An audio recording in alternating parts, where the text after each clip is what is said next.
We'll go over several different types of drugs, some of them legal, some of them not. Marijuana, cocaine, opiates, amphetamines, all very common in Grand Forks. Alcohol, also extremely common. Phencyclidine, which is PCP, we don't see it very often. Prescription meds, they're everywhere. Everyone has prescription meds, or their family does. LSD, which is lysergic acid, also known as acid. I've seen that several times in town. Inhalants, which is something people don't always think of, but it's very common. And kratom, which isn't that common in town, but it is out there, so it's worth mentioning.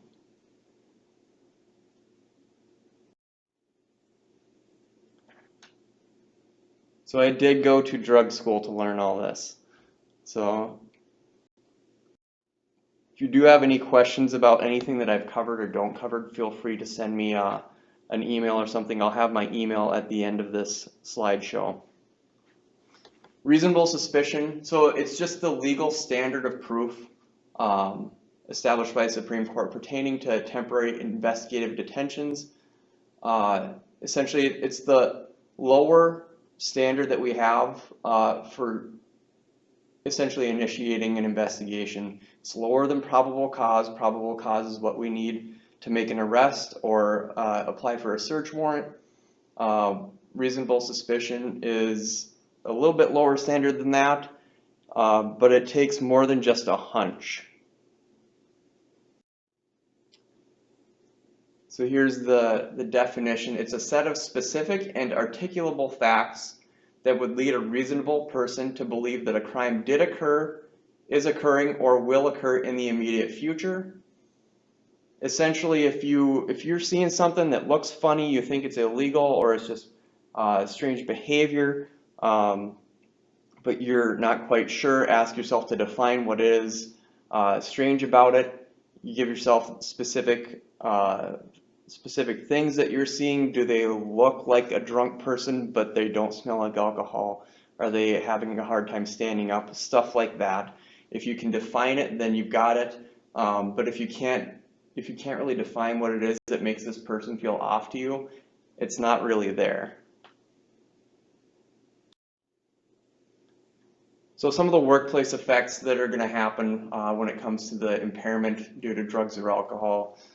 Civil and criminal liabilities that applies to both the individual or even the workplace. They could, you could be charged or you could end up in court civilly.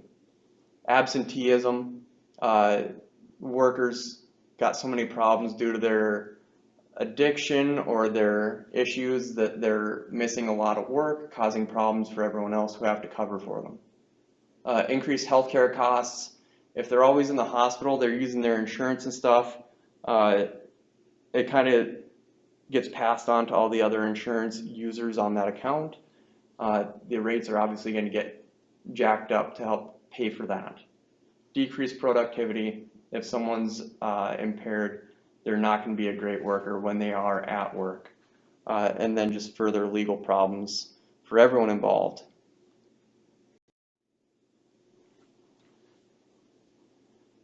So for personal and health issues, 1 out of every 10 adults has a serious problem with drugs and alcohol or both, which is kind of a staggering number if you aren't actually thinking about coworkers and the problems that they may have that follow them to work. Most of us have at least 9 other coworkers, so the probability is there that you've got one coworker that has a problem. Alcoholism, it's a drug addiction, and the effects of it are the 3rd highest cause of death of people of all ages. The leading cause of death for people 35 and under is accidents, and the most common thread to that accidental death is the presence of alcohol or drugs in their system. And there's a minimum of 1 in 20 births in the US that have been severely impacted by the presence of alcohol and or drugs in the mother or father at the time of conception, gestation, or delivery. Here's some statistics by the State Attorney General. You can see that our narcotics violations and our drug equipment violation arrests are going down. The latest numbers that I could get at the time are 2020. Drug equipment violation, if you're curious, that would be what we call paraphernalia. So any kind of equipment that is used to ingest or transport the drug. So it would be syringes, pipes, stuff like that. That will be a drug equipment issue.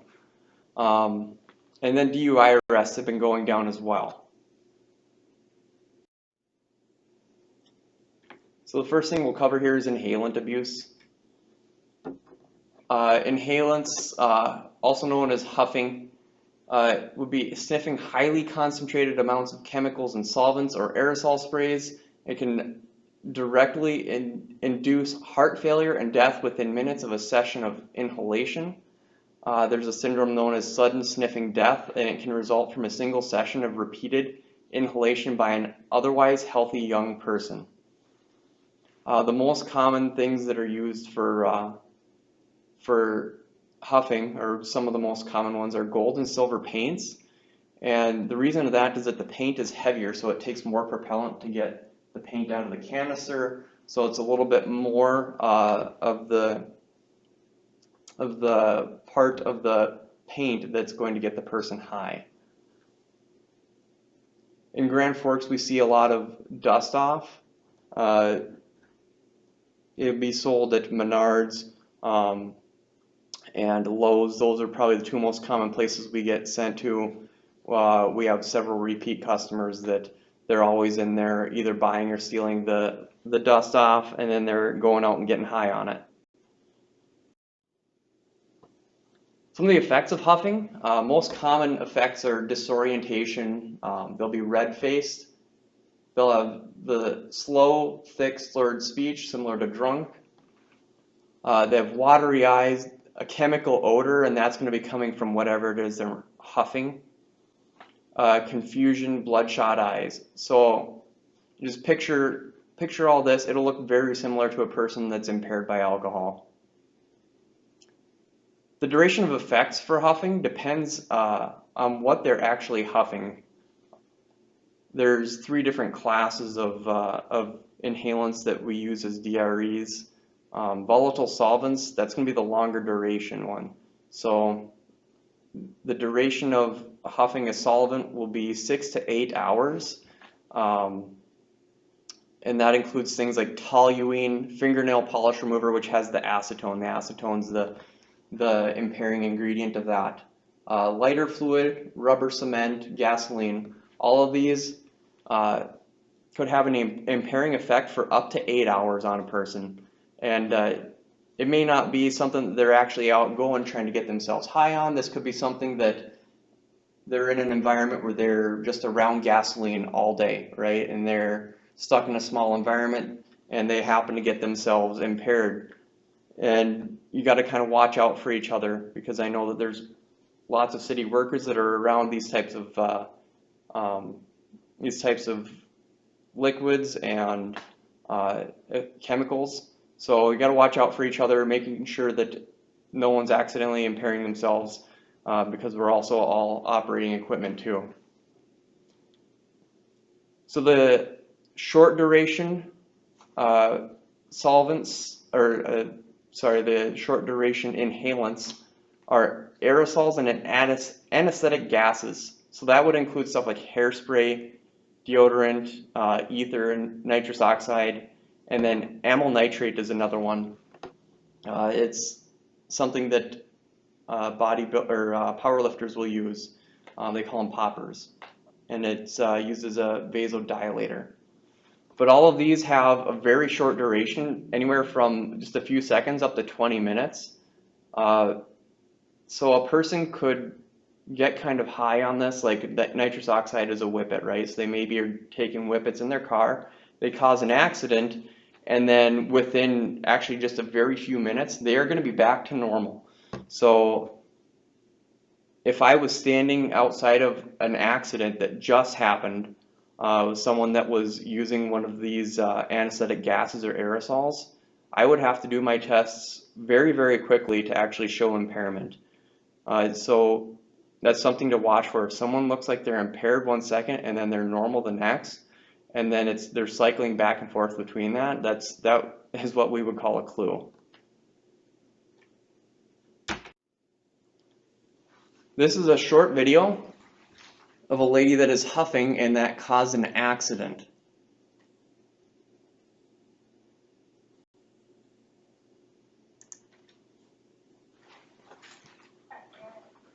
What happened? You hit a few cars, huh?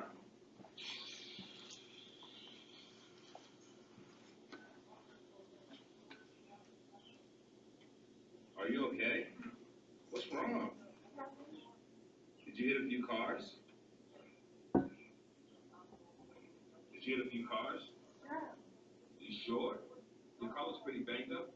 You need an ambulance?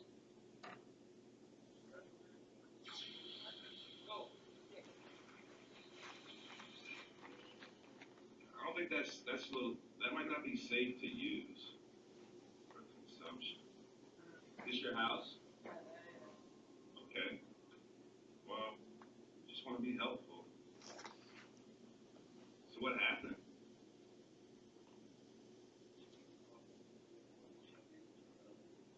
So somebody hit.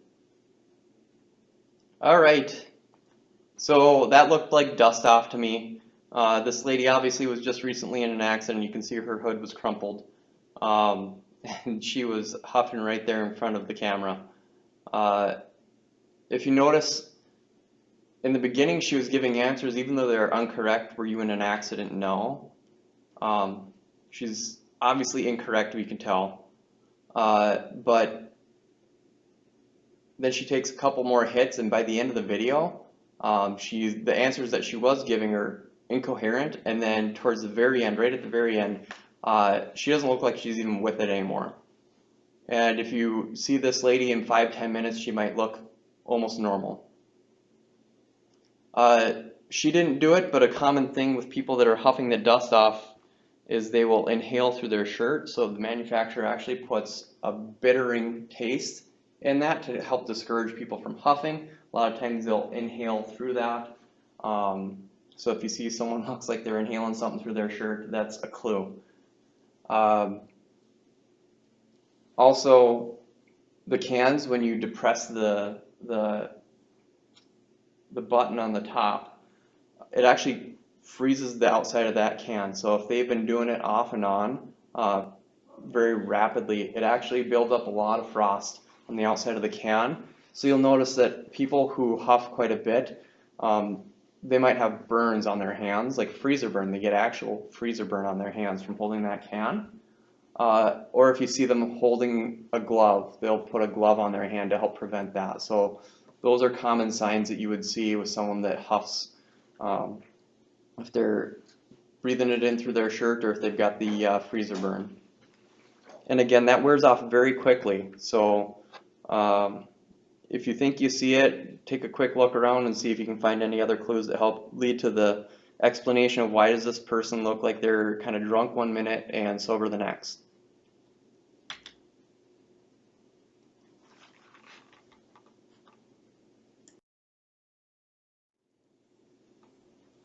Here's some signs. This bottom here in this picture, that's a clue. He obviously was huffing gold paint. He probably sprayed it into a bag, held the bag up to his mouth, was inhaling it. That's how he was getting high, but then obviously all the paint was getting around his mouth too. That's a very obvious sign.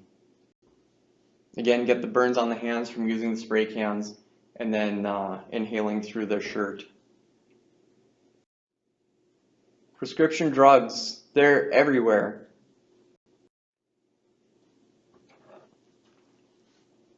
So nationally, 66% of people who have abused prescription pain relievers obtain them from a friend or relative, so it's not even their own pain relievers. There are a lot of different types of prescription medications that contain opiates. We'll go over different types of opiates later on in this session. But prescription medications include a bunch of different types, not just the opiates. Most common prescription medications that we see in Grand Forks are going to be the pills. There's also included, if you look in the bottom right, there's a fentanyl patch. So there are some drug patches. They're just not nearly as common as actual pills. If you ever have some sort of pill you can't identify, drugs.com, great resource for looking up what the drug is. You can even just put into Google white round A215, just like these pills in the top right here, and it'll bring back to oxycodone. But as you see down at the bottom of the page here, A215 should be oxycodone, but these pills were identified as fentanyl. So clearly they weren't something that was obtained from a pharmacy. These were purchased at the street level.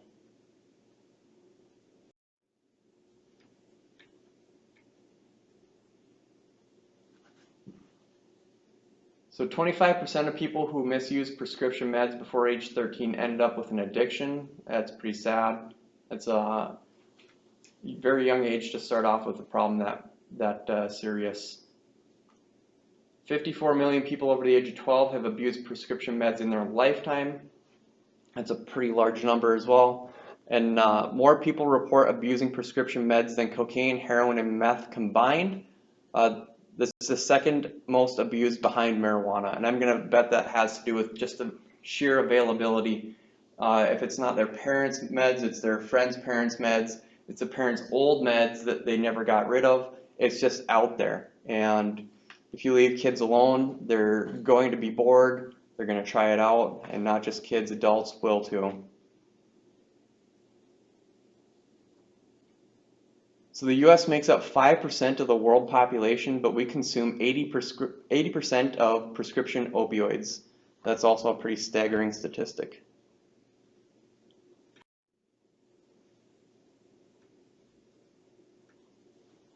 So we'll talk a little bit about extended release medications. So these are medications that have coatings or ingredients that control the speed at which the drug is released from the pill. So if a time release pill is split in half or broken, this may result in too much of the drug being released at one time, which causes dangerous side effects. Also grinding the pills to snort, that's very common too. These are ways to get around the time release aspect of the drug, and instead of this being a very slow absorption rate, suddenly they're going to get really high really quick, much faster than the manufacturer intended.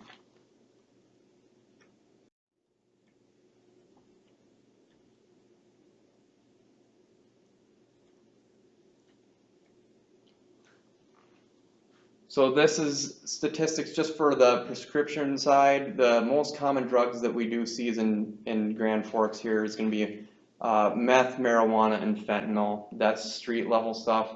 These are all the prescription meds that we see. So we see a lot of oxycodone. It's twice as potent as morphine, and people use it as a substitute for heroin. A lot of those opiates, they get hooked on the opiate feel, and so they maybe have a preference, but they'll go back and forth. Maybe it's they got hooked on morphine, then they switch to oxys, and then they switch to heroin, or vice versa. So here's some of the prices of some of the drugs. The second most common prescription drug is Xanax. It's used for anti-anxiety. I've seen that quite a bit. I see that in a lot of drug DUIs. The third most common is Vicodin. It's another narcotic. Adderall, we see quite a bit of that too, but it's most popular amongst high school students. My bet is that they use it as a study drug. Marijuana. In DRE school, we learned we had to learn all the different street nicknames for drugs, and my two favorites were devil's lettuce and jazz cabbage. Marijuana acts kind of like a stimulant, kind of like a depressant, and a little bit like a hallucinogenic. The FDA has approved synthetic THC capsules for treatment of nausea and appetite loss. but this is for chronically ill patients. We've seen a lot of legalization. We'll talk a little bit about that later. So THC, its full name is delta-9 tetrahydrocannabinol. THC is the psychoactive part of marijuana. That's the part that makes you high. Marijuana comes from a hemp plant. You know, it's got the odd number of leaves. It's pretty distinctive. In ready-to-smoke form, marijuana, it looks like dried chopped oregano essentially. But it can also appear as buds. If you look at the top right corner of the screen, there's a bunch of buds. These are basically the flower of the plant, and that contains the THC.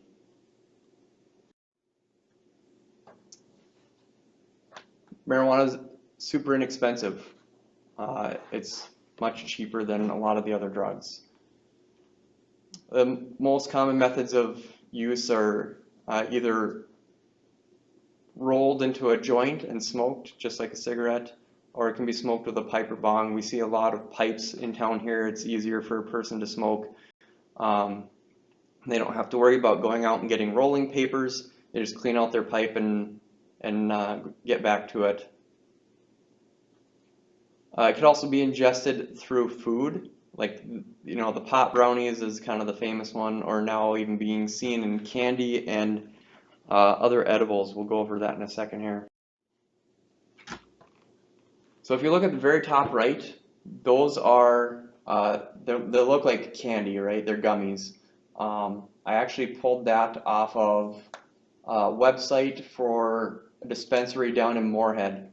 So this is in our area. If I didn't look at the packaging very close, I wouldn't know that those are edibles. If I saw them outside the packaging, I would have zero clue.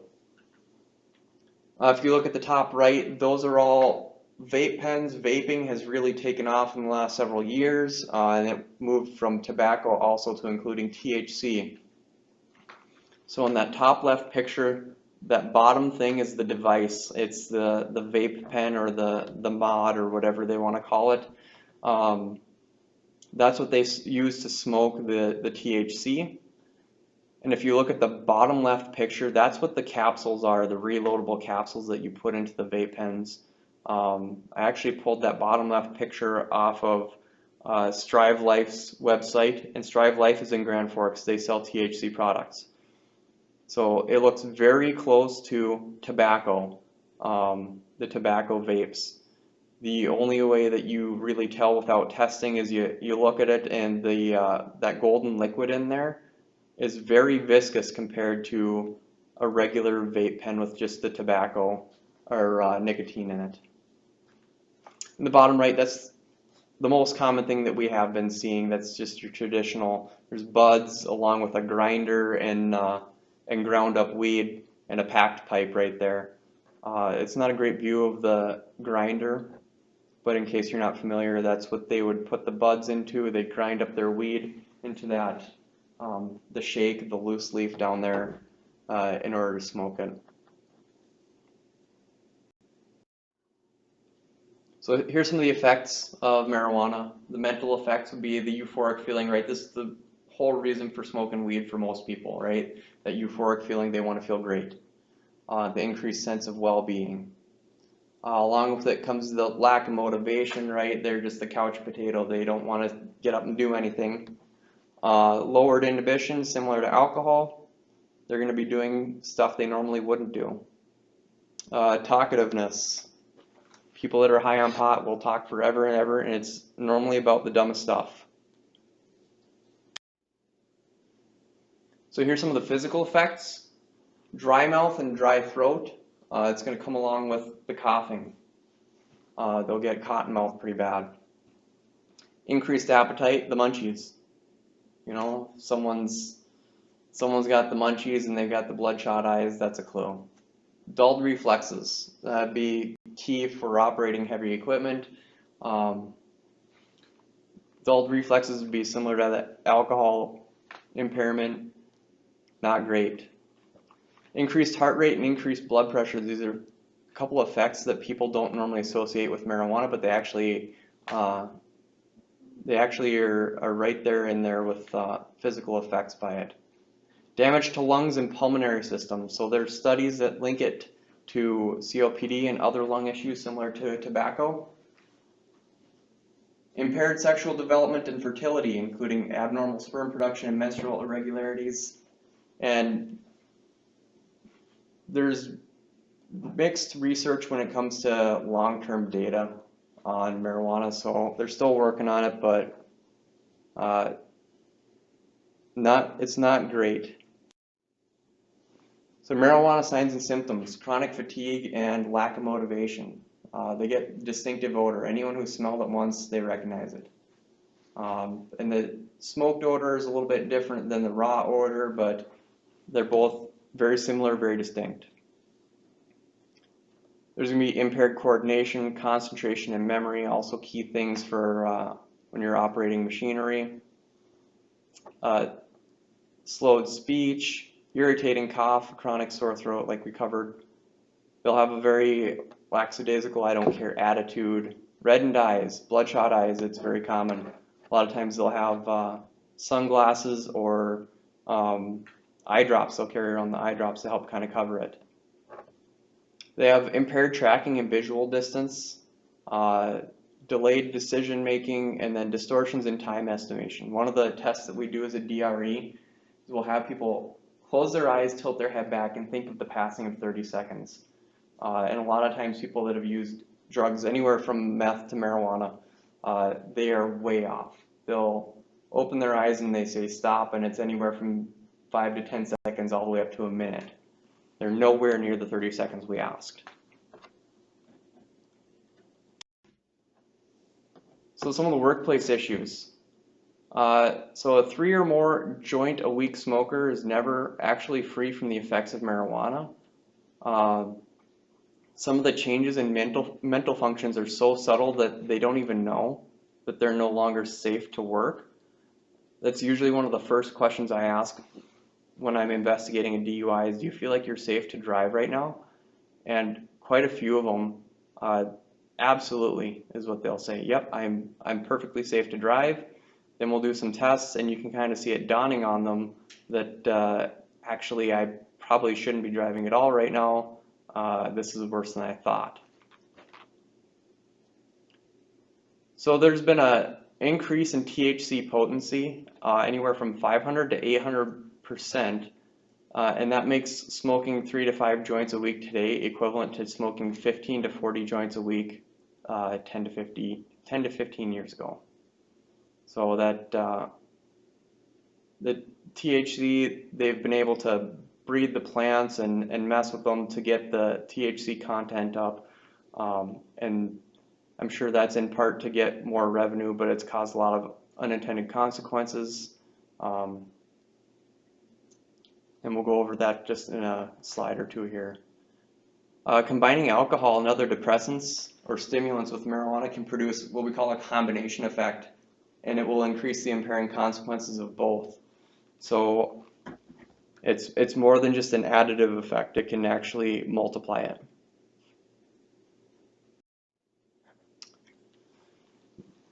So we've been seeing larger quantities of marijuana on search warrants and arrests. The guess is that it's maybe easier to get from states that have legalized it. Personal grow operations are increasing. Other drug crimes are increasing, taking time away from just the marijuana-related crimes. That includes meth, heroin, and fentanyl. And medical marijuana, and several states have legalized it. We'll get to a map here in a second. So I actually pulled this map off the internet about a week ago, and it's already out of date. If you look on the map, there's the very dark green states. All of those states are where it's completely legal. It's legal up to recreational use. The middle green ones, which includes North Dakota, are medical states. It's legal only if you have a medical card. The lighter green states are that marijuana is legal for THC is legal for medical use, but only at a very low level of THC in the product. And all the red states are the states where it's just flat out not legal at all. Minnesota recently passed legislation that it is legal recreationally, so I'm sure that will affect us being right on the border. It's just more easily available. So some of the ways people are covering up the use of marijuana: vape pens. They could be hiding their THC in their e-cigs or their vape pens, so that it looks like maybe you know that they vape. You think it's tobacco, but it's not. It's actually THC. Vape pens and e-cigs also put off quite an odor too, so they could be using that to kind of cover the odor on themselves. The old dryer sheet trick: if you put a dryer sheet in a toilet paper roll and you exhale your smoke through that, that actually cuts quite a bit of the odor out of it. On Axe body spray, I think that actually makes things 10 times worse, mixing two bad smells together. Cannabinoid hyperemesis syndrome. So that comes with heavy long-term cannabis use. It's just been recently discovered. The symptoms are vomiting, nausea, severe GI discomfort, which is gastrointestinal, and compulsive bathing. The only way to stop this is to flat out stop using cannabis products at all. And this has been linked to higher levels of THC in products and marijuana. So like we covered earlier, the THC content has gone up 500 to 800% in a lot of THC products, and that's causing issues like this. So it's not a video, but on the left, that's actually another test that we do. We call it lack of convergence. We ask a person if they can cross their eyes. We make them try to induce them crossing their eyes. And if they're high on not just marijuana, but if they're high on marijuana, they actually can't cross their eyes. It's kind of goofy. Once you see it, you'll know it for sure. And on the right is the classic bloodshot. These are very bloodshot eyes. So opiates. Heroin's just one of them. Smack, H. But if you look at all these pictures, these are all just different versions of opiates. You got prescription medications as well as heroin on there. So there's actually two different types of opiates. There's natural and synthetic. The natural ones are derived from the resin of the poppy plant. That includes morphine, codeine, Vicodin, and even some of the prescription medications get derived from the opium poppy plants. And fentanyl will be an example of a synthetic opiate. Heroin has no approved medical use in the US, so if someone says they have medicinal heroin, they're lying. Methods of abuse. Heroin can be injected, snorted, smoked, or booty bump. So injecting, actually if you use the term injecting when you're talking to someone about this, they don't like that at all. There's kind of a lot of shame associated with it, so they like to call it shooting. And when you talk to people who shoot their drugs, not just heroin, but people that shoot, a lot of them will say, I never thought that I'd be the person who shoots. I've always thought it was gross. I've always thought that I would never go down that road. But now that they have a hard time turning it down because it changes the way that they perceive the high. It's a different way for them to get high as opposed to smoking or snorting. So when you're talking to someone, avoid using injection because it kind of shuts people down. It's a little better if you can use their language. Booty bump, just in case you don't know, booty bump is where you would mix your drug, heroin's one of them, but you mix your drug with water into a syringe, you take the needle off the end and they actually inject it up their rectum. It absorbs very rapidly, it absorbs quite a bit of the drug as opposed to smoking it or shooting it. And there's actually websites that are taught by like addictions experts that they will show you how to booty bump, and this is kind of in a harm reduction approach. What they're trying to avoid is people getting diseases or issues coming from the injection or from snorting it, right? They're trying to avoid having people burn holes through their septum in their nose. They're trying to avoid people contracting HIV or hepatitis. So chasing the dragon, that's where you heat the heroin on aluminum foil. The heroin boils, vaporizes, and then the user inhales the fumes. We'll show some pictures later, but this one is very recognizable. A lot of times they'll use pills. They'll burn pills on the foil. They're inhaling it. Very common to see on the street. Codeine and morphine are usually injected or pill form. Fentanyl is a synthetic opiate. It's very potent and it has a few different forms.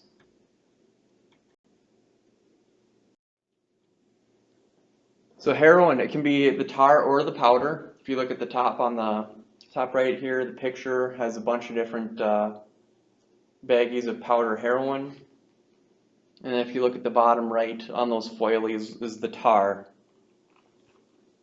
It's most commonly ingested by smoking or injecting.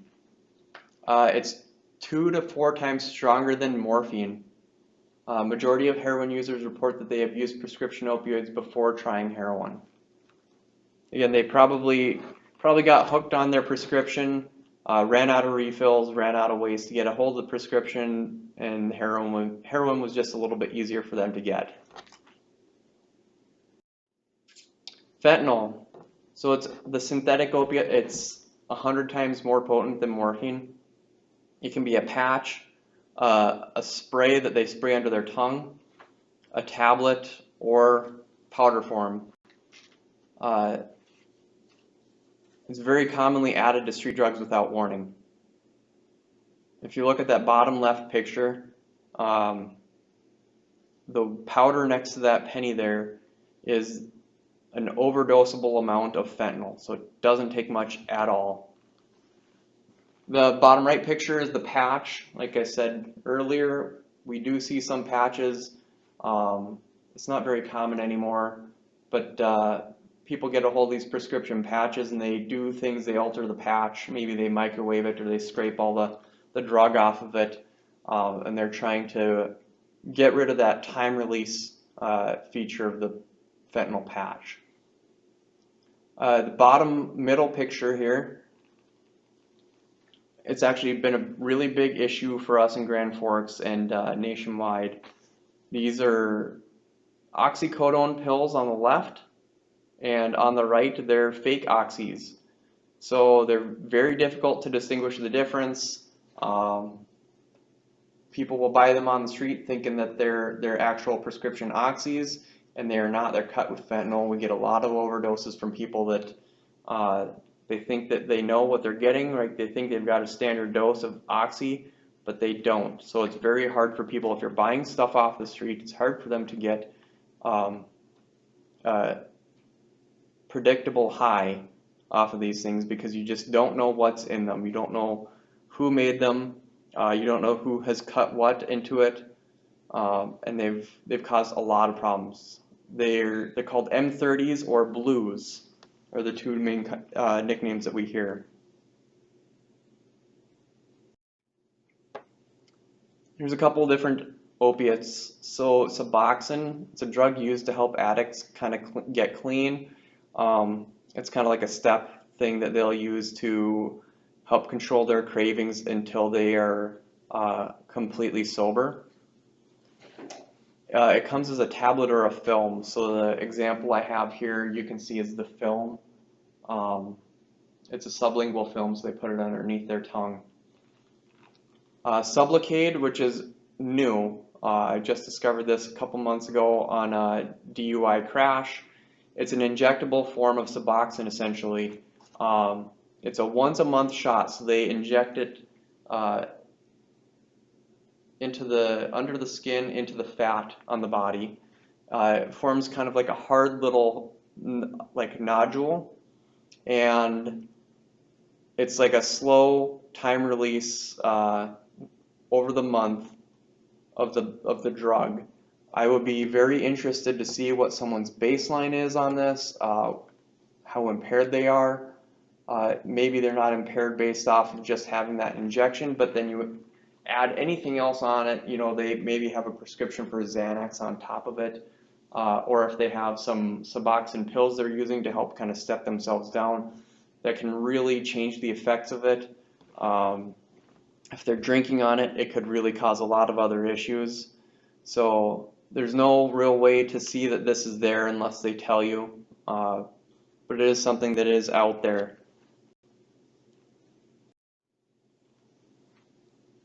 So there's the mental effects of opiates. So it depends on the opiate used, the dose used, and then the way the drug is taken, whether it's sniffed or injected or just eaten. So they get a short-lived state of euphoria, the rush.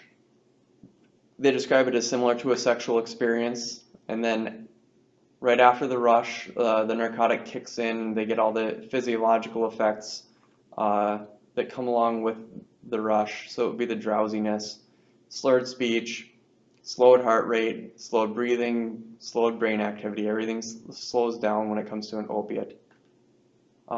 They'll be on the nod. On the nod is specific to opiates. And the nod is a stupor.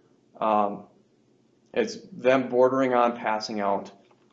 Once you've seen it, you'll never forget it. The person will be, their eyes will be closing, their chin will be tilting down, they'll be falling over, but mentally it's very weird they're with it. You can be having a conversation talking to someone as they're nodding off, and then they'll open their eyes and continue the conversation, but then they can't help themselves. Their eyes will start to close, they'll start nodding back off again. It's very, very interesting to see. So, surprise, surprise, opiates have an unusually high potential for abuse and addiction. They've caused a lot of issues because of that addiction, the addicting property. Some of the physical effects, you can get skin infections, whether it's from your injection site or whatever's cut into the drug. They'll get irregular heart rate and blood pressure. They both get knocked down from the use of opiates. It will make the menstrual cycles in women irregular, depresses appetite, thirst, and reflexes, increases tolerance for pain, which is what originally these were intended for, but then along with it comes all these other negative things. Decreased sexual pleasure, constricted pupils. If you look on the right side of the screen, that's a picture of a constricted pupil. If someone's sitting in a dark environment and their pupils are small like that, that's concerning. If you shine a light directly into their eye and their pupil doesn't constrict anymore, that's also concerning. Those are both signs of opiate use. Inability to stay awake, like the nod, we just covered that. They physically can't keep themselves awake. You point it out to them and they physically can't stop it. Decreased respirations, this is a slowed breathing, right? They'll start breathing very deep and slow. Maybe even having irregular breathing.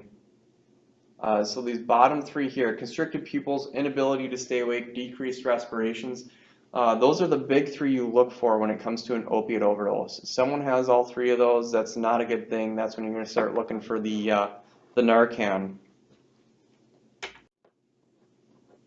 This is a little video of a lady on the nod. It's different because she's standing up, but you can see how she physically can't keep herself up. She kind of straightens herself out, but then she can't stop it.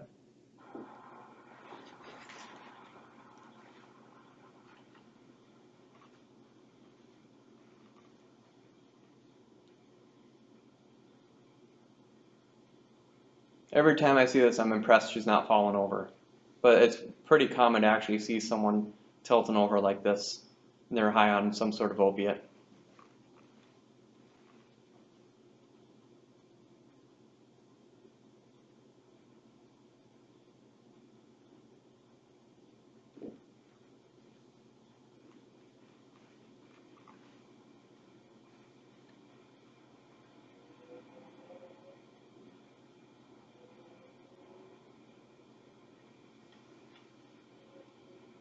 Notice she kind of woke herself up there, but I guarantee you give her 30 seconds, she's gonna be right back in the same boat.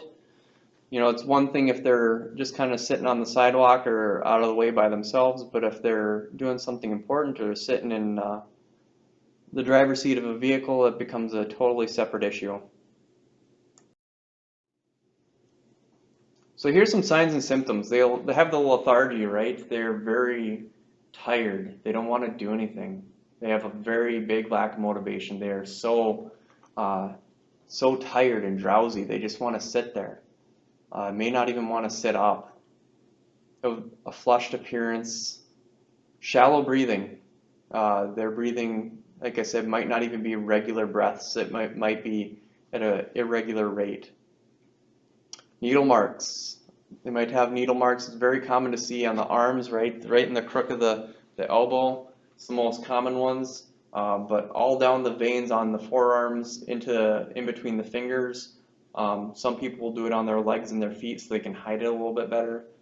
But eventually they'll start running out of places to inject because stuff will get infected and they'll start getting scar tissue buildup, and it becomes very obvious.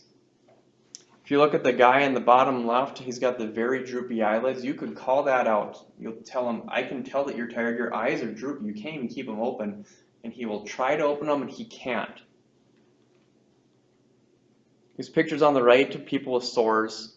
Very common, or a new drug that's becoming more common is xylazine. It's actually a horse tranquilizer that over the past year we've been seeing a lot cut into opiates. I think it was last year that the statistic they had was 31% of opiate overdoses had xylazine in them. And xylazine causes these horrible sores. These are necrotic sores on the guy's leg here, where his skin is literally just rotting off of him. They call it tranq, is one of the street names for it. And it's becoming a very big issue. Like I said before, you never know what's cut into street stuff.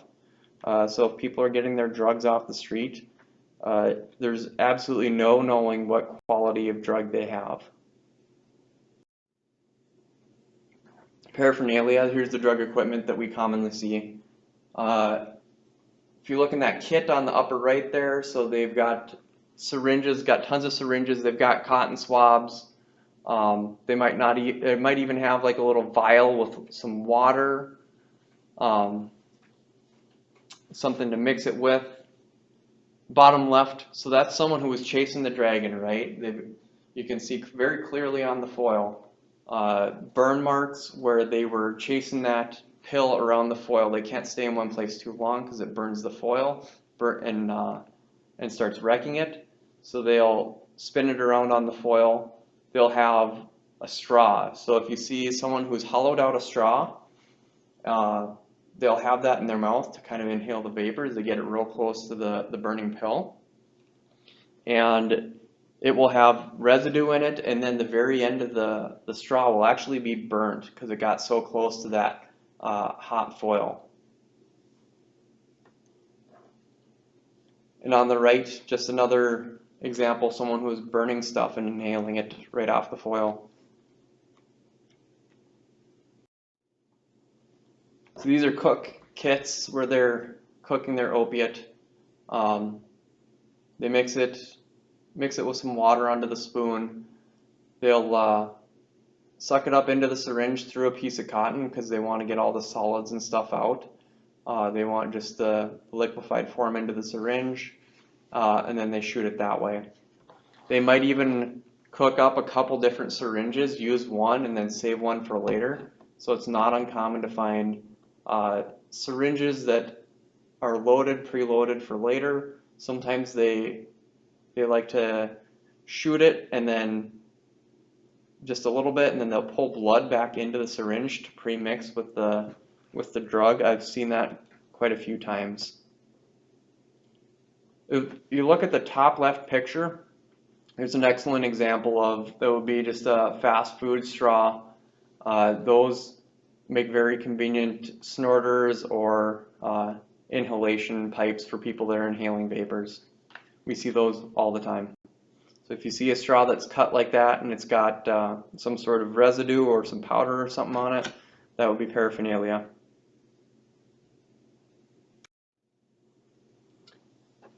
Narcan and naloxone, so they're one and the same. One's the drug name, one's a trade name. They do the same thing. They just temporarily reverse the effects of an opiate overdose. There is no reason to not give Narcan. It won't cause any kind of issues. The only contraindication to giving it is if someone's actually allergic to it, and I don't think they've actually found anyone allergic to it yet. So if you think someone's having some sort of an opiate issue, this isn't the time for the training, but I'll just give you a quick rundown. If they think that someone's got an opiate issue, you can give them this Narcan and pull them back out of their overdose. And even if you're wrong and it's not an opiate, it's not going to harm them. So this top right picture, that's the one-shot nasal spray. Very common. You see that all around town here. The PD and the fire department both have it. You can get them from drugstores. I'll give you a list of the places in town that give them out. The prison actually gives them out. We came across a guy who we got called for an overdose, and before they called us, they called this other guy who they knew had Narcan, and he came over, gave 3 of those one-shot syringes to the guy overdosing. It did not bring him back, so then they called us. The guy who had those Narcan said he got it when he left the state prison in North Dakota, but he wasn't even in prison for drugs. He said he didn't know why they gave it to him, so they must just be giving it out to everyone just because it's such a big issue.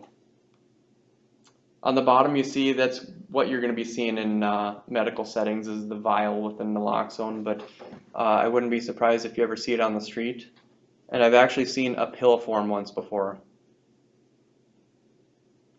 So these aren't necessarily signs that someone is using drugs, but it is a clue.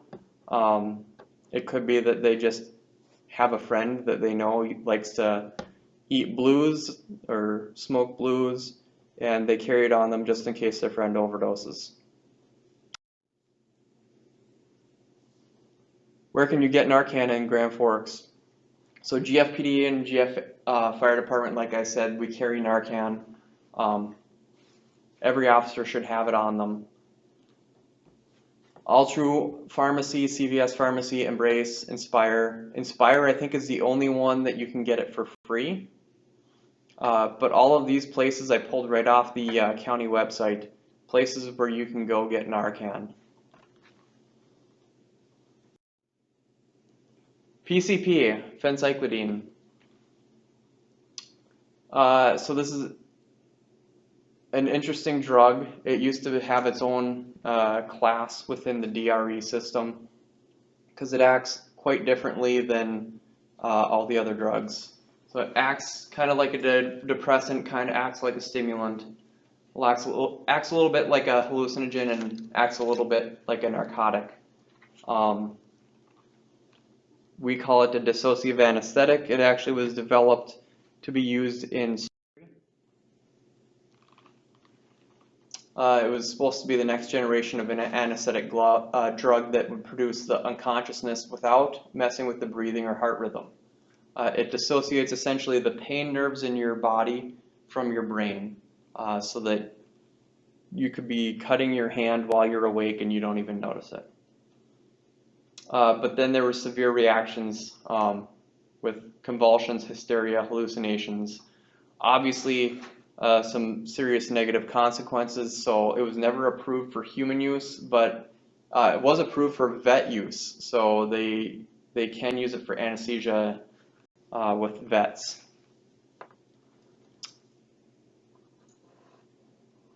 PCP is cut into almost any other drug that is more expensive and scarce.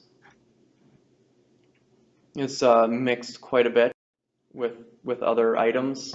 It came from, the street drug version came from San Francisco in the 60s as a tablet with the peace symbol. So if you see something that looks like a pill and it's got a goofy symbol on it, that's a clue right there that it did not come from a pharmacy. It's relatively easy and inexpensive to make, which is probably why it's still alive and kicking. It's usually sold as the white crystalline powder, but it can be in capsules and tablets. If you look at the picture on the left, on the very far right of that picture is a vial. It can also come in a liquid form just like that. And it's very common for people to dip their cigarettes or their joint, just dip the end of that into that, and they'll get a little bit of a combination effect. They'll be smoking PCP. So with PCP mild dosage, you got some physical and mental effects of impaired coordination, slurred speech, relaxation, distortions of body image, time, and space. So there's something that comes with it called synesthesia, which is where you're smelling colors and stuff like that. It's transposition of the senses is what we call it. They will be totally tripping out. They get intense euphoria, but they can also get anxiety. So this anxiety can develop into panic, paranoia, and depression. And the severity of this is determined by their mental state right before they took the PCP. So with the more intense reaction with the moderate doses here, they'll have heart rate increases, blood pressure increases, body temp rises, nausea. This person, they're going to look hot and sweaty. This is why a lot of times they'll start to take their shirt off. They'll be just drenched in sweat, and it causes a lot of problems when it comes to trying to handle someone like that and control them. The anesthetic portion is going to start kicking in this moderate dosage where they'll have no pain. They'll have drowsiness, and the zombie walk is kind of what they'll have. They'll be walking kind of disjointed, and they'll have this blank stare. So PCP has what we call a cyclic rate, or a cyclic action, where it's going to go high and low, high and low. It'll be quite obvious when you see it. So with large doses of PCP, you get blood pressure drops, a dramatic drop. The breathing becomes shallow and irregular. They get very rigid muscles. Their eyes will vibrate. It's a resting nystagmus. Nystagmus, in case you didn't know, is an involuntary jerking of the eye. We use it for DUI detection, both in alcohol and drugs. PCP is one of the few that causes nystagmus even when the eyes are just at rest. It'll freak you out when you see it. People with a large dose will be at great risk for erratic and violent behavior due to their increasing panic. And they can experience convulsions and slip into a coma, possibly ending in death. Some of the dangers, they'll have bad trips, man. Unpleasant psychological reactions that may include panic, confusion, suspicion, anxiety, loss of control. People can have flashbacks. They can experience the psychedelic effects long after the use of the drug is over. So chronic users report problems with memory, speech, and concentration. This can last for 6 months to a year after their last use of the drug.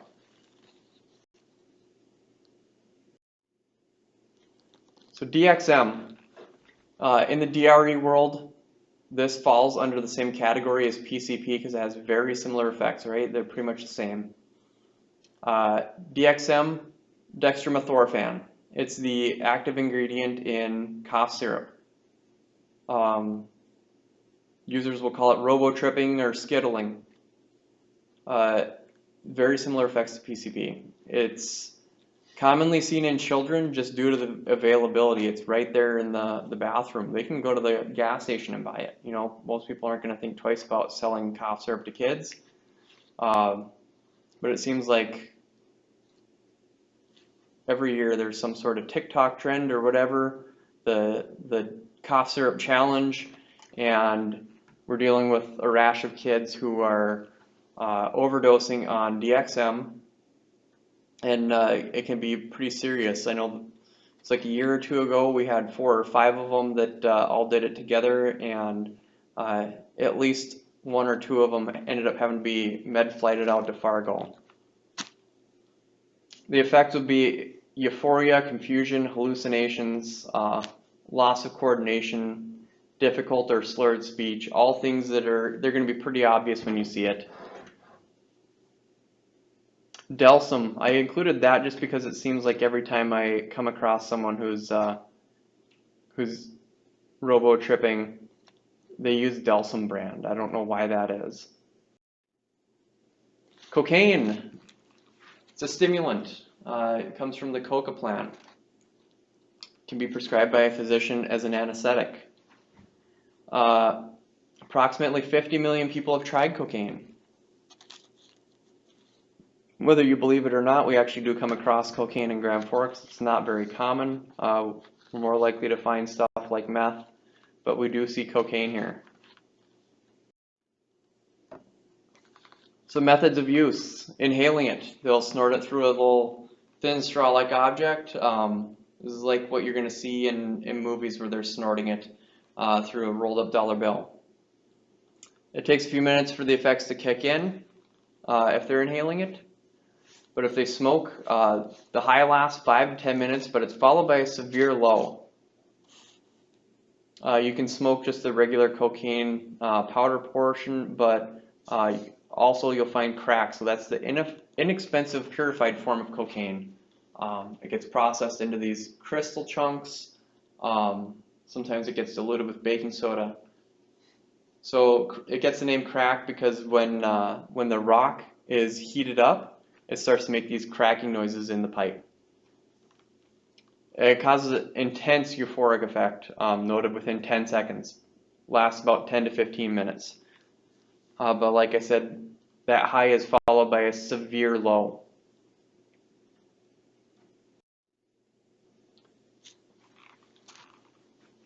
So cocaine will cause brief, intense euphoria and competence, or at least they'll feel like they're competent. It stimulates the central nervous system, so it's a stimulant.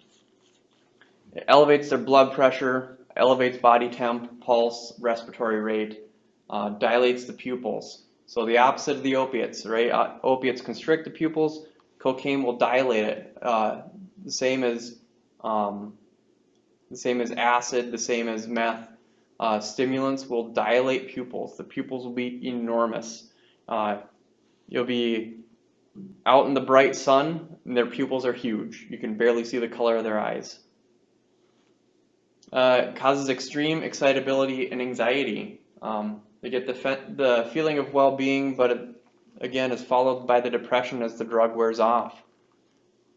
You can have sleeplessness and chronic fatigue, issues that are going to start showing in their work product down the line.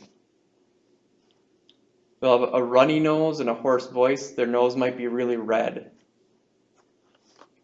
They get profuse sweating and dry mouth, and then paranoia and hallucinations.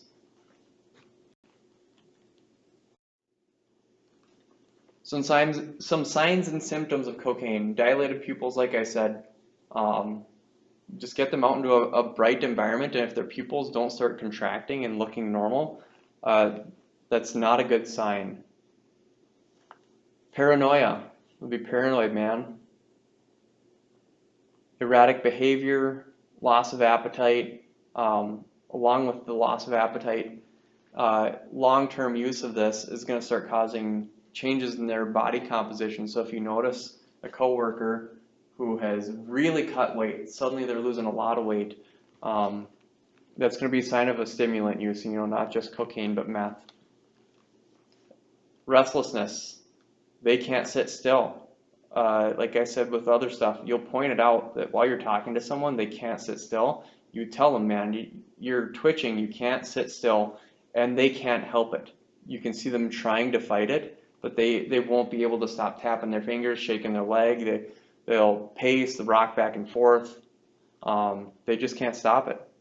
They become irritable. They'll have needle marks, open sores on their body.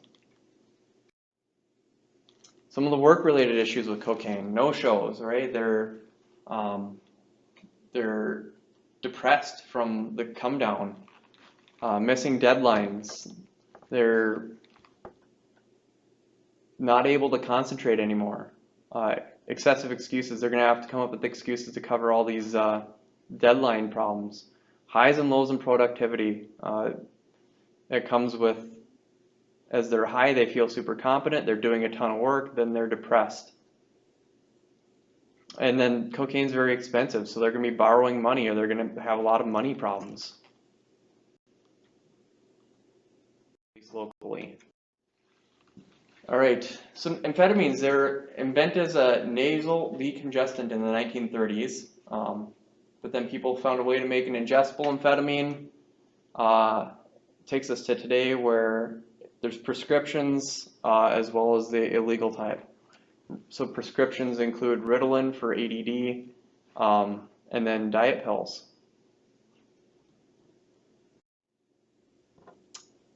The effects of amphetamines: they get the feeling of alertness and euphoria. They feel great.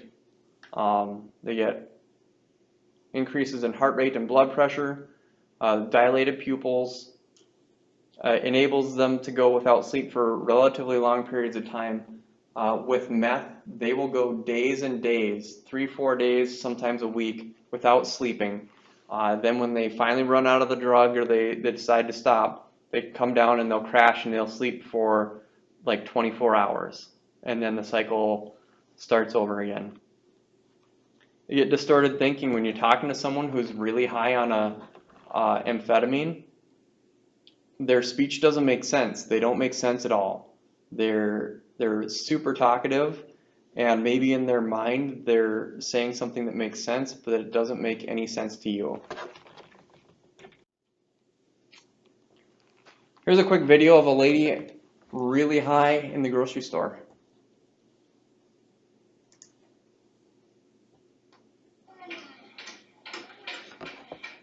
This is why you don't do drugs.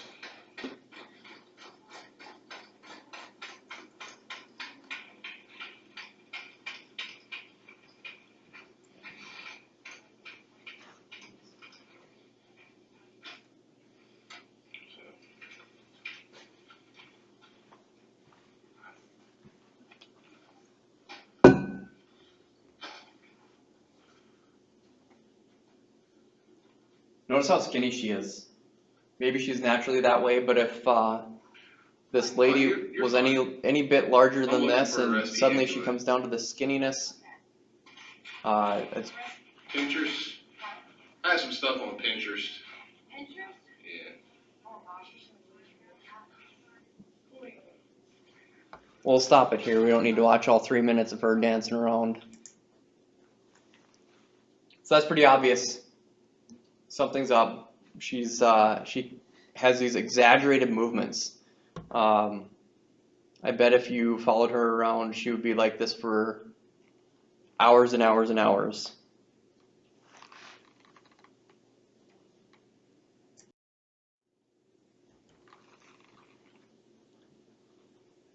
Some of the ways that amphetamines are used, so pills. So like I said before, there's some prescription medications, Ritalin, methylphenidate. Kids have that all over. They can use it for pills. They can inhale it, which would be, like that. The top there would be a meth pipe, or you can inject it. That's also super common. Some of the dangers: so it'll cause headaches and dizziness, blurred vision, sweating. Sweating is they're so hot. They'll have loss of coordination, tremors. Body tremors are a very common thing that we'll see.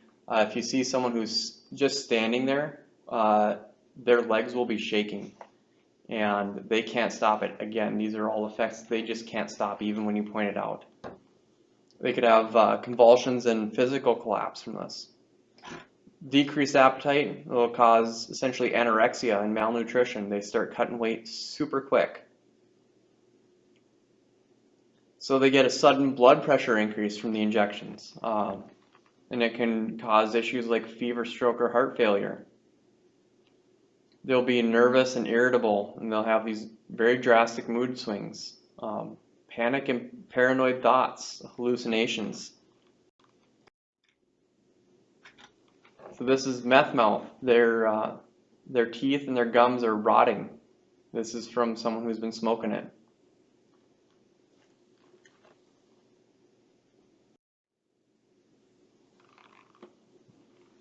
So these are before and after pictures when meth started becoming more of a law enforcement issue that we were starting to see. This is one of the ways that they were documenting it. They were actually starting to realize that this is a new problem out there.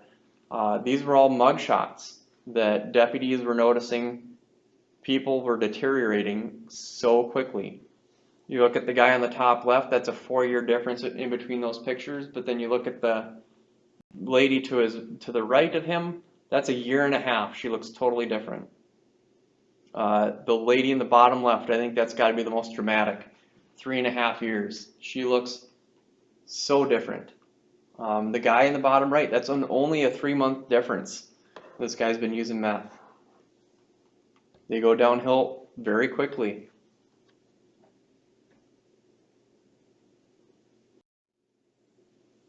So, kratom. So it's a leaf belonging to the coffee plant family.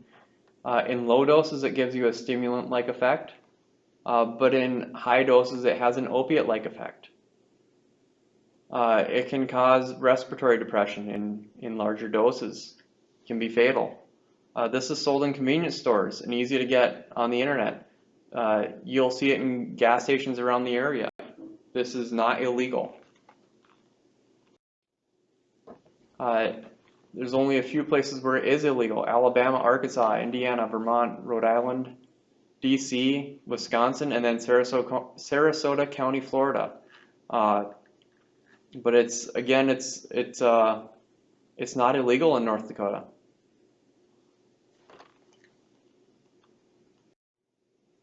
LSD. It's acid. I've seen it a few times in town here. So it's a hallucinogenic drug. It causes altered thoughts, feelings, and one's surroundings. They get the synesthesia. They're hearing and seeing things that don't exist. They have dilated pupils. It has a similar effect to stimulants in that way. They'll have big pupils.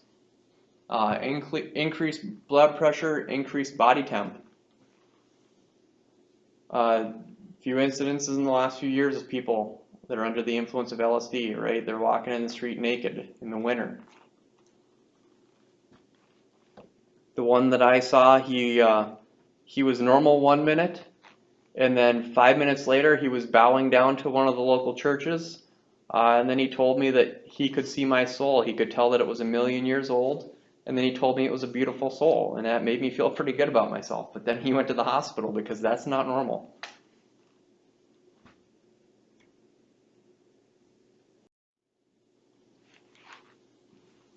LSD comes in tablets or blotters. So on the left is different pills. You can tell looking at them that like the one looks like a domino, right? The other one looks like a shield with an eagle on it. These are not normal pills. If you see that, you can tell that this is not something they got from the pharmacy. On the right, there's a lady who's got a couple different blotter tabs on her tongue. That'll be 2 doses.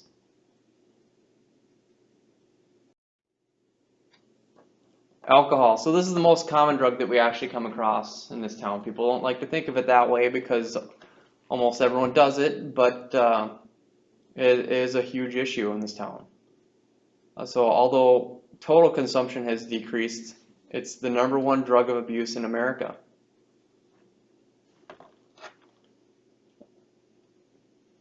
maybe the easiest to obtain for minors. I don't know, maybe it's prescription medications, but it is out there, and if it's not in your house, it's in your kid's friend's parents' house.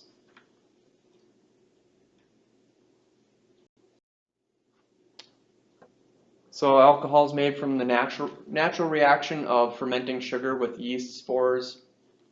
It acts as a depressant, slows the body down, slows down the central nervous system.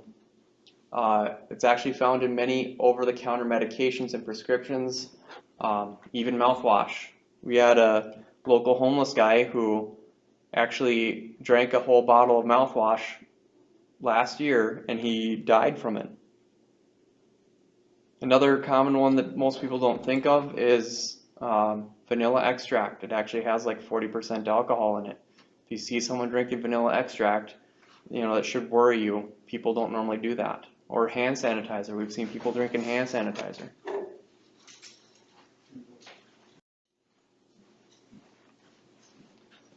The rate of metabolism for alcohol. So it's about 2/3 of a standard drink per hour. What is a standard drink? 1 ounce of 80 proof liquor, 4 ounces of wine, or 12 ounces of beer. Those are the standard ones, but obviously beer changes with its alcohol content depending on what it is, and same with hard liquor.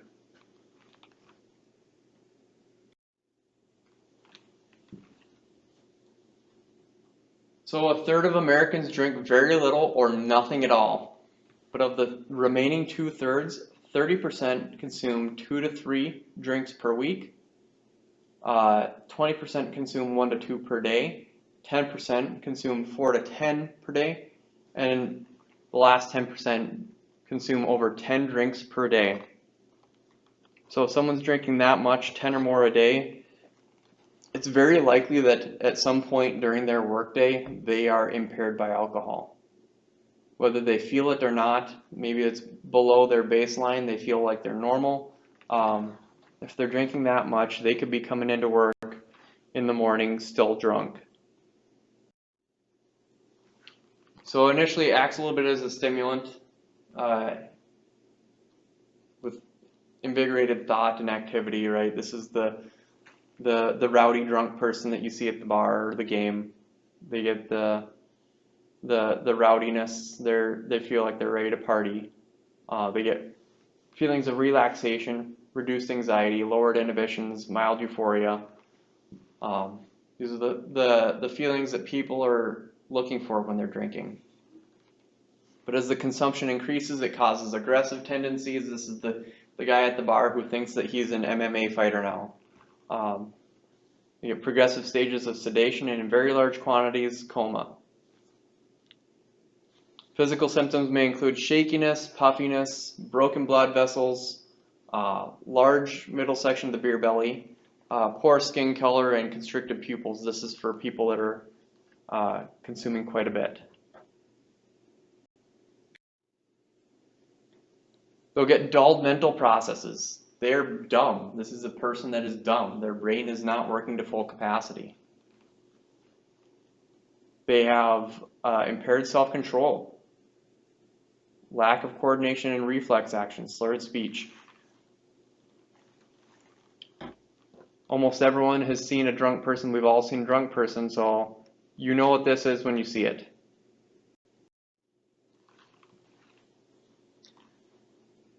So the chronic consumption of alcohol, that's an average of 3 servings per day of one of each, or one of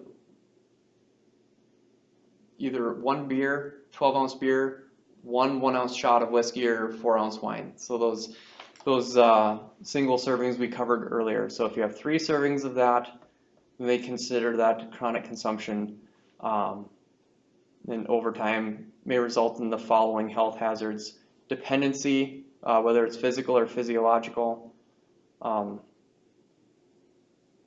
mental. Could have toxic damage to the liver, heart, pancreas, the GI tract, kidneys, fatal respiratory or heart failure following excessive use. They get increased susceptibility to disease. They get sick easier. You can have spontaneous abortion and neonatal mortality rates.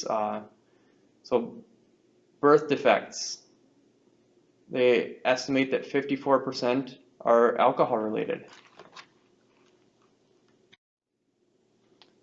So this is your typical progression of someone that has a drinking problem. This is typical. It's not the same for everyone. So it starts with the drinking to relieve tension. As they have an increase in tolerance, they drink more. They desire to continue drinking when others stop, right? This is the last person to leave the party. Uncomfortable in situations where there is no alcohol. They have to have a drink to feel comfortable. They start to have memory lapses after heavy drinking. And they start to become preoccupied with alcohol. This is now becoming their hobby. They get irritated when people discuss their drinking. They don't want to talk about it. Lying about drinking. Addicts are some of the best liars out there.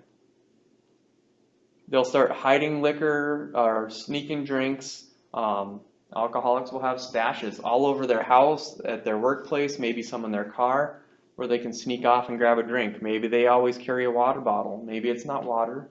Maybe it's vodka. They have guilty feelings about the drinking. Increased memory blackouts.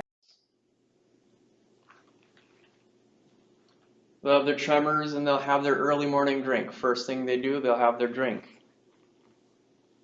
They start to have these promises and resolutions to quit. They fail repeatedly.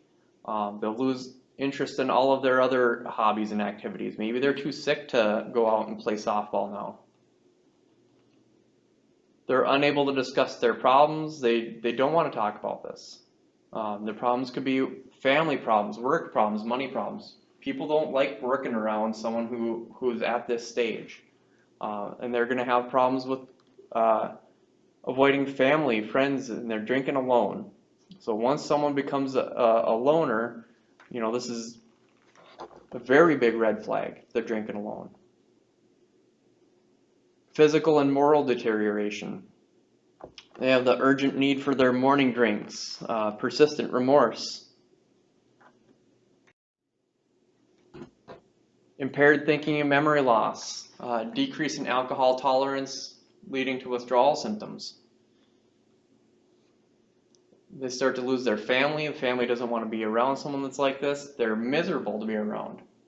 And then they're unable to work. They're just too sick to work, too drunk to work. Again, remember this is typical progression of alcohol abuse, but steps are kind of unique. It could be totally different for everyone. So some of the impairment detection devices that we use for GFPD, the Intoximeter Alco-Sensor FST, the one on the left. That's the typical one you see on the roadside. We have someone blow into the straw, and we get a reading within just a few seconds. We could also use it as a passive blow-by. If someone just blows across the end of it, we can tell if someone's got alcohol in their breath. Or we can even hold that straw right above someone's drink. If we think there's alcohol in somebody's drink, we could hold that straw right above it and click it, and it'll tell us if there's alcohol in there. On the right is the Sotoxa, made by the same company, but the Sotoxa is used for testing for drugs.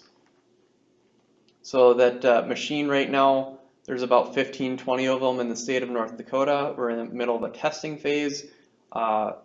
Within the next couple of years, it should be used almost the exact same way as the Intoximeter on the left. So the way it's used, if you see on the very bottom of the page that weird looking stick thing, that's actually the test strip essentially on the very end of it. We run it in the inside of someone's gums or underneath their tongue. What we're doing is collecting a sample of oral fluid. You get the sample put into that device. It takes 5 minutes, so it's longer than the Intoximeter, but it'll tell us if there's presence of There's 6 different varieties on there right now, but the most common ones that we do see in town here, meth and cannabis, we can test for. So it'll tell us if there's drugs on board, and it's a quick and easy test.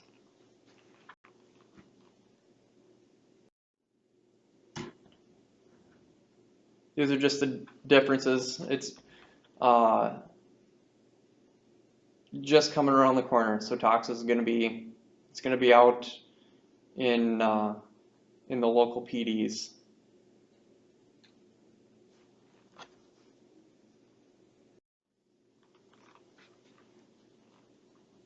So safety first. If you come across anything that looks like a drug or drug paraphernalia or is suspicious, just call GFPD. Don't handle it yourself.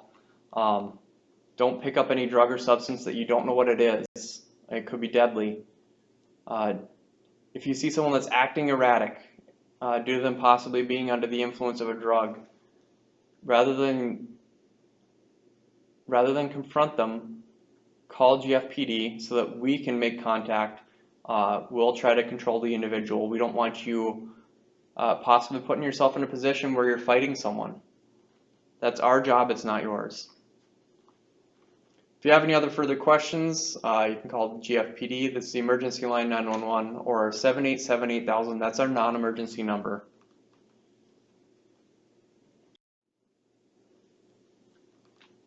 If you have any questions, shoot me an email. I'm glad to answer any questions about drugs or anything on this presentation.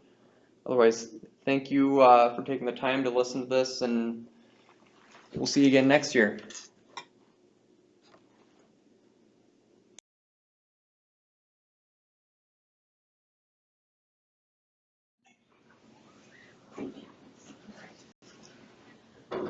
So why do we do this? Why do we give you all this information and education as to what the effects of drugs and alcohol do to a person? Well, we as supervisory people, we're dealing with the staff every day that they're human beings. They come in to work and they're dealing with issues at home, issues with the job, issues with church, with family, something that may be pushing them a little bit.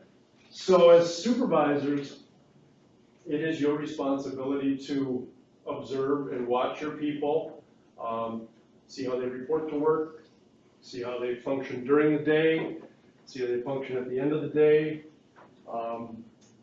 As Corporal Solar was showing, some of the paraphernalia and materials that are indicators or signs of something that is going on. So that's what we do for all supervisors within the city, and we are required to do so.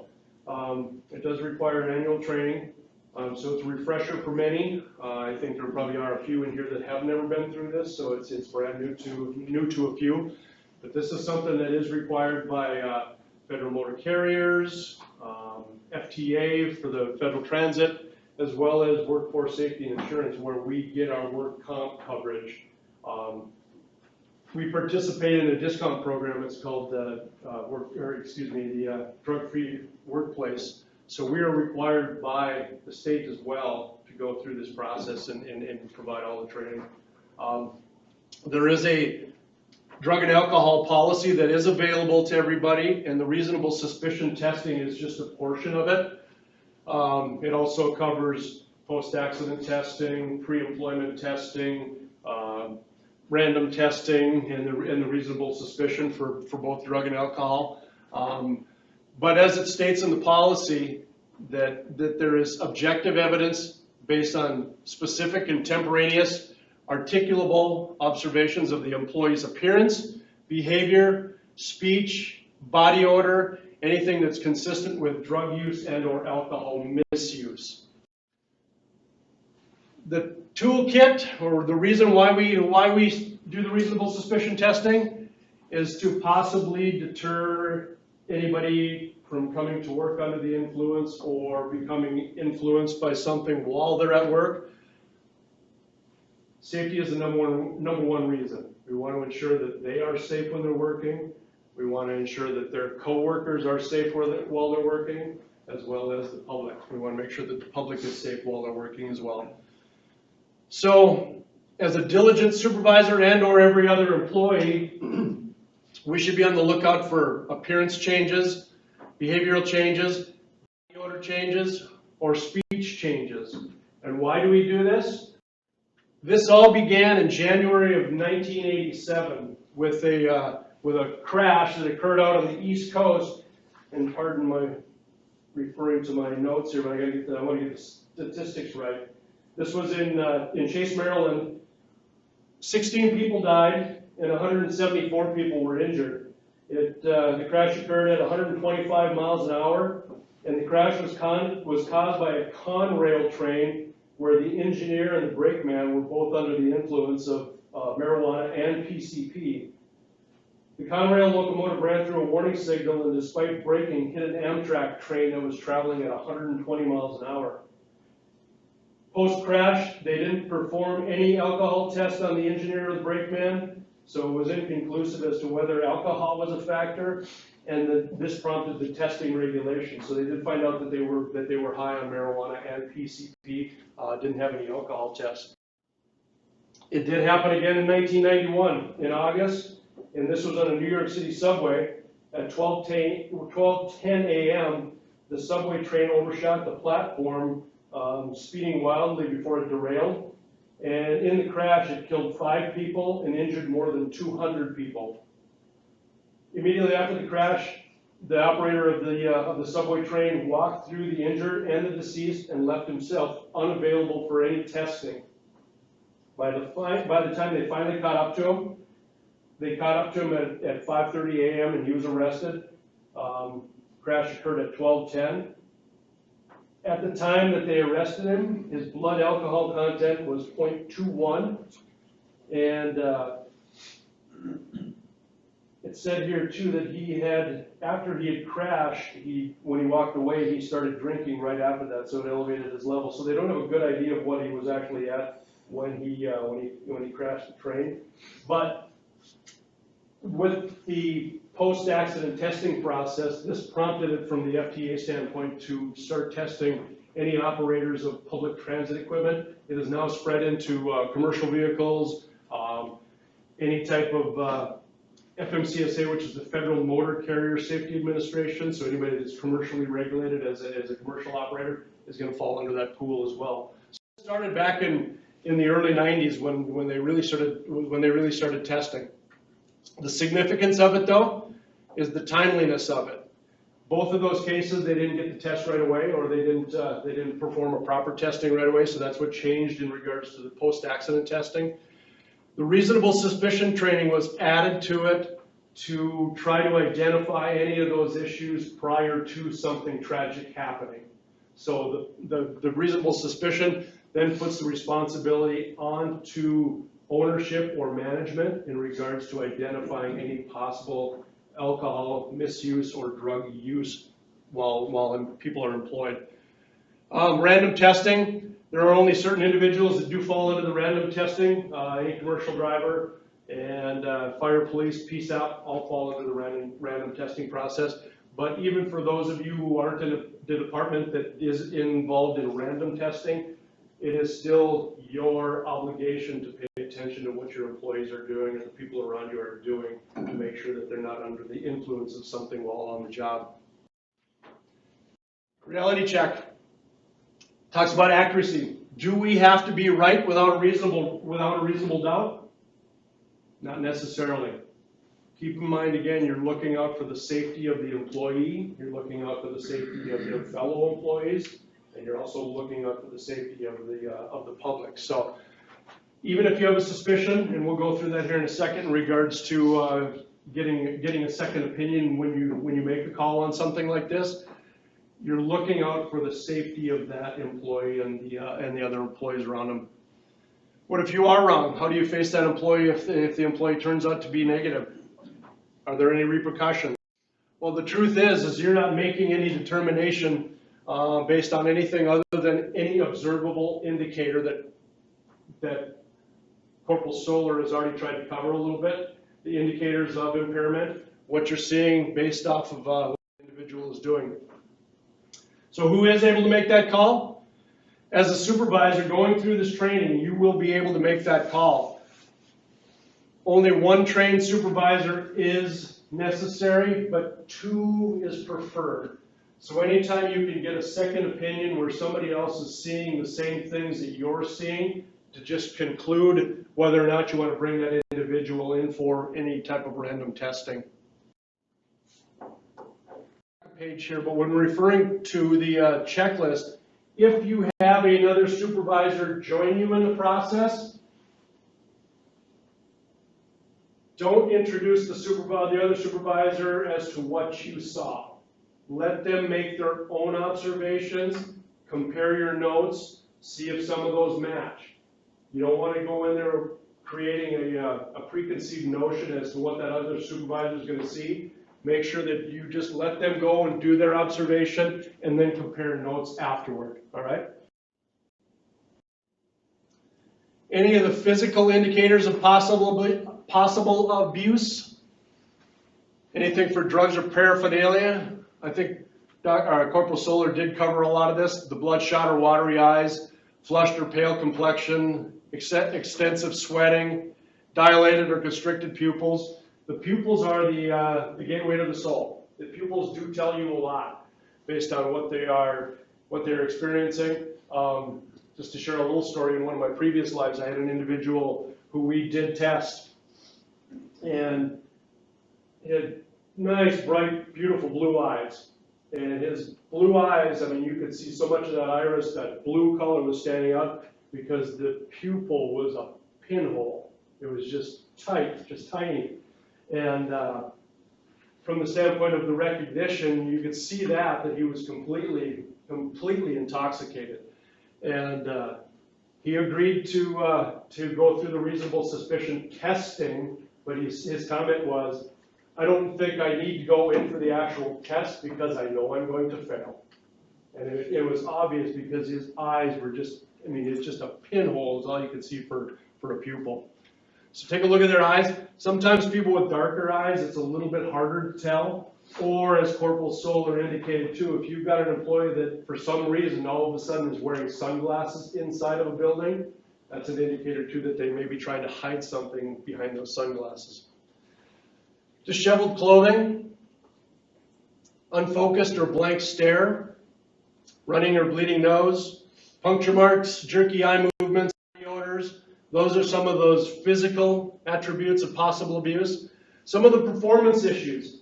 If you've got an individual who may be calling in sick chronically on Mondays and Fridays, something like that, where you've got somebody that's trying to get into the weekend and start the weekend early and or recovering from that weekend. Patterns of Mondays and Fridays or after holidays. Poor coordination. If you see them as they're coming into work or as they're getting out of their vehicle or even as they're performing their daily duties and they lack coordination, they struggle getting in out of a vehicle, maybe an indicator. Performance issue. If you have a high performer that suddenly starts to lose performance and is not performing like they normally would, there's a possibility that something could be going on in their life. Changes in their personality. If suddenly they become moody where they're not typically, maybe they're a jovial type person and suddenly they become very irritable, something may be changing. Unbelievable excuses or places blame elsewhere.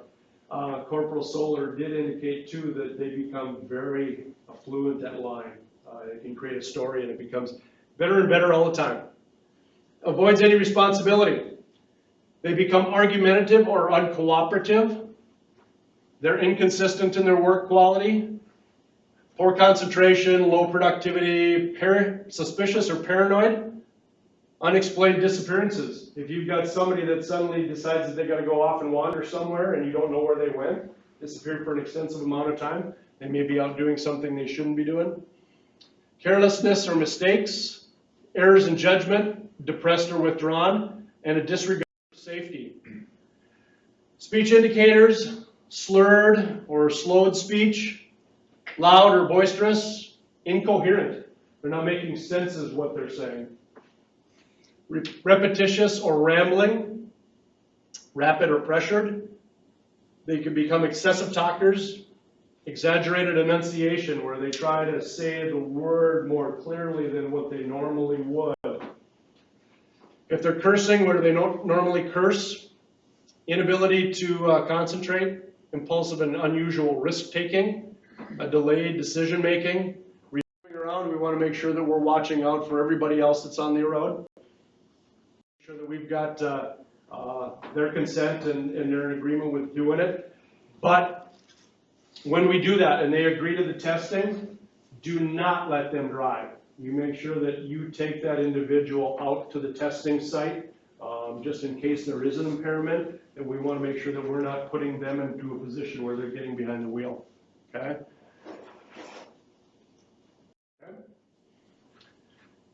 To test or not to test, that's the big question. So if you do suspect something, weigh your options. Take the checklist out, make sure you go through the checklist to identify those behavioral issues.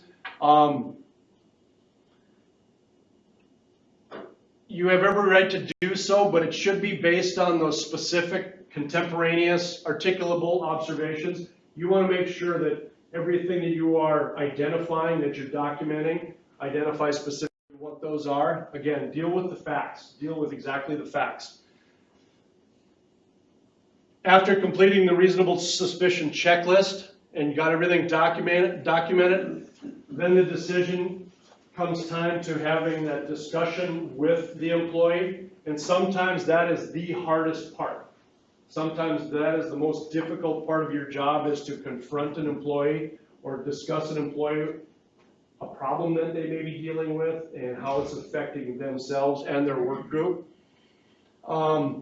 If you are uncomfortable doing so, pick up the phone and call HR. We will be more than happy to come and help with this situation, because it can be very difficult. It can be a very challenging situation. A lot of it is based on your relationship with that employee already. If it's a strained relationship, it could be extremely difficult. But then on the other hand, also, if you are, say, for example, short-staffed and you are concerned that you may lose an employee, it may make it difficult for you as well. Okay? We're going to take that employee out to Global Safety once we have an agreement with them that they're going to be tested. We're going to take them out to Global. The sit-down, confrontation versus confrontation. We don't want this to be a dispute or a debate. This is something we're looking out for the safety of the individual as well as the safety of the co-workers. So as you go in it, if you choose to call HR, feel free to do so. But if you choose to do it on your own, make sure that you are confident, diplomatic, and respectful. Don't approach the employee from a confrontational standpoint. Okay? Anytime that you're going to go into a situation where it may already be tense and you're going to go in there as a confrontational, it's going to backfire on you, because they're going to become confrontational as well. It's going to turn on you. Stick to the points. Not subjective, but be objective. Make sure that you're sticking to the facts. Give the employee the opportunity to describe and explain the events from their viewpoint, but be critical in that too. You don't have to be verbally critical, but think about what they're saying, and if you choose to, document what they're saying on the checklist as well. Make sure you identify what they're stating as well. And then escort the employee in for testing. Expect an emotional response. You're going to see emotions ranging from excuses and looking for sympathy to apologies, making promises to change. They'll switch then. They'll become angry or become emotional, and the tears will start flowing. They're stuck in a corner. They can't do anything. They need some help. They'll start to deflect. They'll blame something else or somebody else for their problems. Self-pity, and then they'll claim innocence. But again, these are the things that you're going to want to document on the checklist as well. Document what they're saying. When you address the employee, when it comes time to take that individual down to Global Safety, do so in a very discreet manner. Try to isolate the employee, try to get the employee in a spot where you can get them out of there without a lot of people seeing. Typically people are going to be aware that there may be something going on, but try to protect the anonymity of that person as much as possible. Be as discreet as possible. It should take place in a private office with the supervisor and the confirming party. I recommend having somebody else in there with you as well. If you have that other observer in there, the other supervisor that may have looked, have them in there with you as well. Tell the employee that they're being sent for reasonable suspicion and explain to them why. What did you see? And this will all come as part of your discussion with them. You want to be straightforward with them too and say, we witnessed you doing this, or this is some of the behavioral or performance problems that we've identified, and we're concerned. We're concerned for you. Explain to the employee how they will be transported to the testing facility, and again, respect the employee's confidentiality. That will gain you a lot of points if you treat them respectfully and confidentially. This is not something that they necessarily want to have out in the open, so make sure that you treat them as such. What you should not do: don't try to diagnose their problem. Don't get involved with any of their personal problems. Do not apologize. Don't moralize. Don't get involved with any of the discussion of possible treatment. Okay? That's a decision that they have to make on their own. Don't take any adverse action without first offering the EAP. And the EAP that the city offers, we have a slide coming up that does identify it, but it's Magellan Health. And again, this is just an offering. You're not telling them to make that call. This is an offering that's a service that the city does provide. So just give them the information for Magellan Health. Don't be misled by sympathy or emotional pleas or hard luck stories. Again, they're going to try to lay it on thick, possibly, depending on what kind of a scenario they're in. But it's possible that they may be looking for some excuse or a reason to get out of it. So again, follow the facts. Don't cover up for a friend. If you know that somebody is dealing with some issues and they may be showing up to work in an intoxicated state, don't try to cover for them. Let's try to get them the help that they need. And then don't make any disciplinary threats. For the most of us, we don't have the authority to make those disciplinary decisions anyway. So don't make any disciplinary threats. Leave the emotions out of it. Avoid those heat of the moment reactions. Does your employee have to test positive? No, not necessarily. Even if an employee discloses that he or she will test positive, send them anyway. Again, that's that reaffirmation that they were under the influence while they were at work. And again, we're looking out for the individual themselves. Know what the company or the city's protocols are before you take the employee in. So if they do test negative, you know what happens to them if they test negative? They're free to return to work. If they test positive, they will be suspended pending further investigation. And again, it's because typically we don't have the authority to make any type of a disciplinary decision, but we can tell them that they are suspended pending further investigation. And again, if they do test positive, don't let them drive home either. We can take them home too. Make arrangements for their vehicle to be brought to them, or if they want to come and pick it up at a later time. But again, if they test positive, do not allow them to get behind the wheel of that vehicle. Some reasons supervisors may be reluctant to test employees. Compassion. I mean, you've worked with that person for several years and you become good friends. It's a difficult position to be in. Guilt.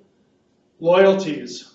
Jeopardizing the employee's livelihood. You're afraid that they will lose their job and may not be able to get another job. The loss of employee confidence or support, and then those insecurities. Fear for personal safety. You do not like confrontation, or there's a lack of training on the referral process. This is a big one, and in today's world, the way people do act or react to situations can become violent. Again, that may be one more reason why you'd have another supervisor in the room with you.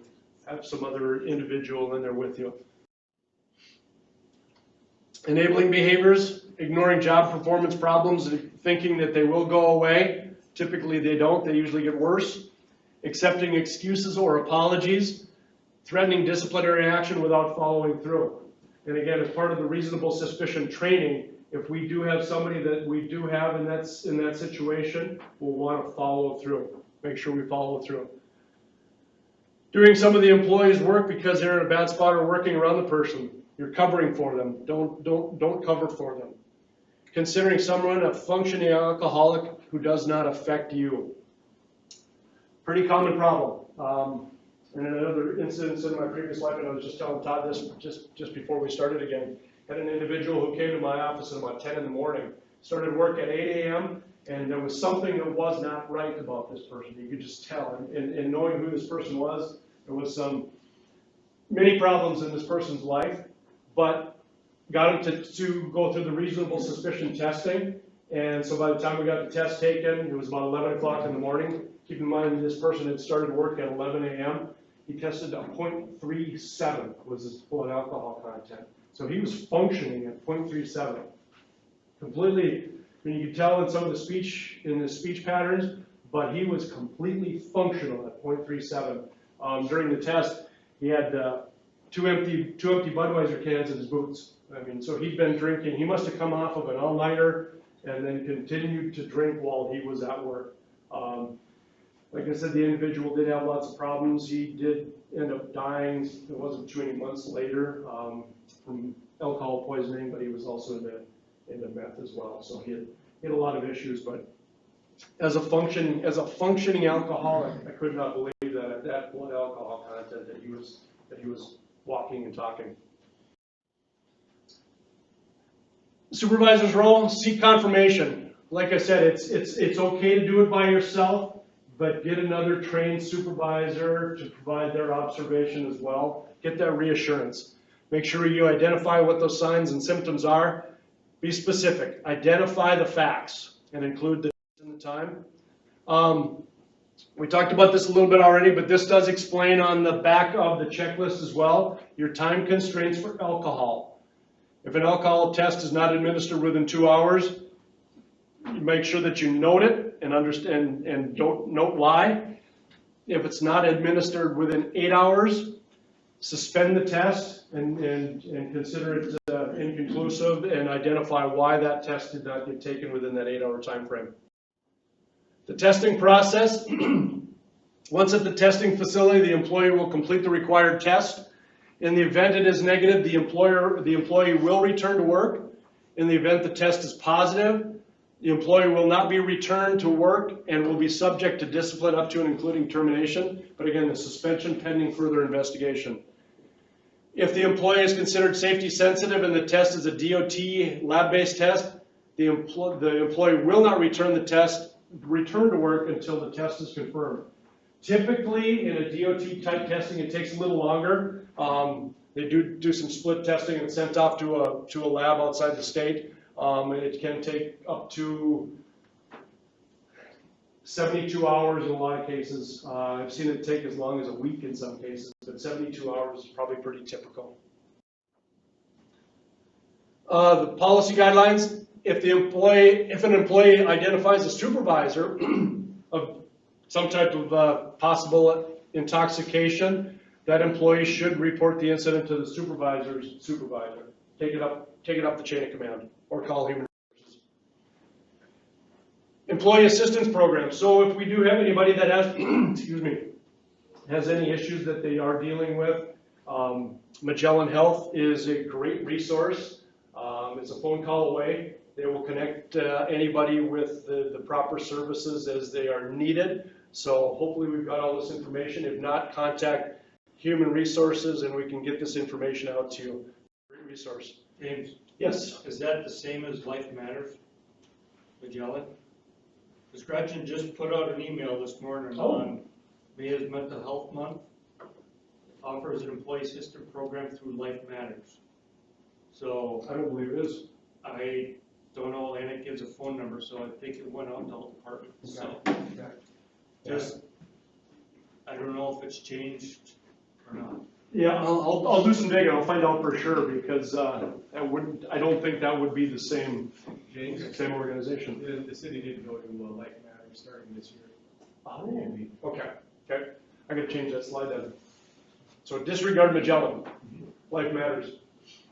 I'll get that one changed. This is just a little roadmap of what to do if you see something. It's everything that we just discussed. Why we test, how to test, what the employee's rights are.